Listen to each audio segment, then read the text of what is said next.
म चाहिँ अहिले गावा बनाउँदैछु हैन। अरबिक कफी, अरबिक गावा पनि भनिन्छ अनि कफी पनि भनिन्छ। हामी दुईटा थर्मसमा बनाउनु पर्ने तीनटामा थियो।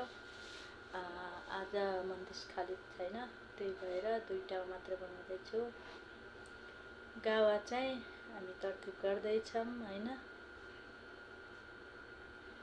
अनि लगिदिनुपर्छ एउटा मन्दिस खालिदको सेक्युरिटीलाई, एउटा चाहिँ उता एउटा मन्दिर छ मन्दिस खालिदभन्दा अलिकति मुनिको, त्यसलाई एउटा लगिदिनुपर्छ, एउटा त्यहाँ।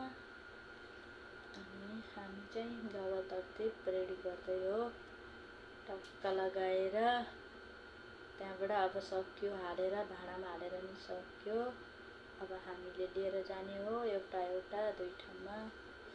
अनि ग्लास पनि निकाले, चलो।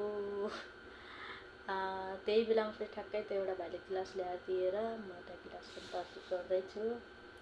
अनि त्यहाँबाट हामी जान्छौँ गावा पुर्याउन।